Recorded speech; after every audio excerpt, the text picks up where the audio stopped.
Section 8. Concepts and pairing with food. Pairing food and wine is a very sensitive subject with unclear and sometimes even questionable rules.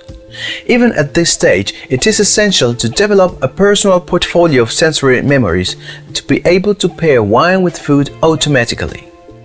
Like any other product, wine has a chemical composition, and often in a wine we can find several different components. The reason for matching food with wine is to create a certain harmony between the basic components of a dish and the ones of a wine. To satisfy this increasing need, in the latest years a new type of wine restaurant has appeared, where the matching is suggested by the qualified waiters as they sell high-quality wines by the glass with the possibility of changing wines at every course. In order to match a specific wine with a particular dish, we must necessarily have a good knowledge of both. The only rule that is certain is that in any combination, the two components must not dominate the other. For this reason, the first component to consider is the structure. There are basically two ways to achieve a suitable match: matching by association and matching by compensation. Matching by association.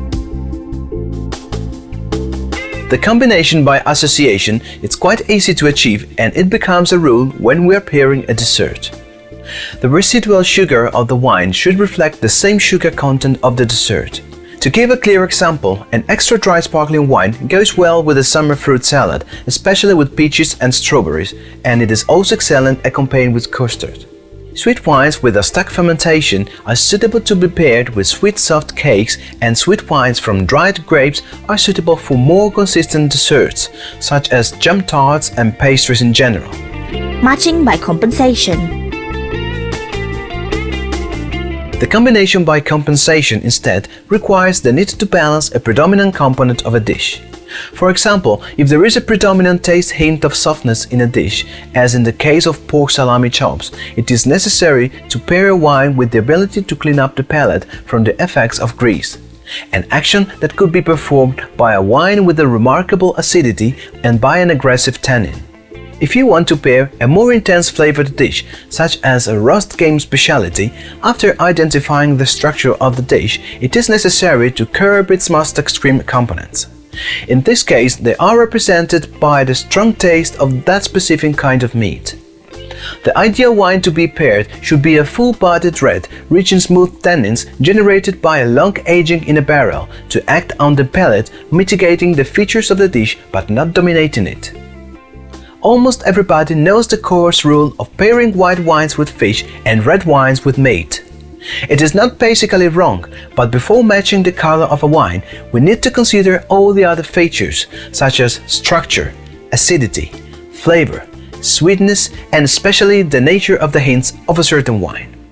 To easily break that popular rule, just think of how a complex white wine aged in a cask is perfectly paired with roast beef, and seafood soup is perfect with a fresh gamay. Another popular rule tells us that the best pairing is always achieved with traditional dishes and wines from the same region, but it is not always true. Before relying on popular rules, it is better to think and make a little analysis of the characteristic of the dish and the wine. As a final consideration, remember that the wine should not always be the second choice. It can also be interesting to first decide with other diners which wine you want to drink, and then decide which food you want to pair with that wine. Meditation.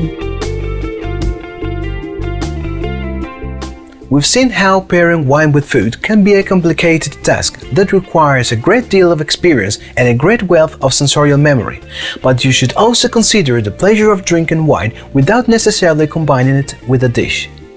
This practice is named meditation. There are certain wines known as meditation wines, and the most popular are Madeira, Port, Sherry, and Marsala, but nowadays the trend is to enjoy full-bodied red wines to appreciate their features, or traditional method sparkling wines to enjoy their perlage, or even sweet wines to experience their softness. Drinking a wine for meditation, as well as being a very relaxing practice, gives the opportunity to taste all the nuances of a wine without mixing it with other flavors.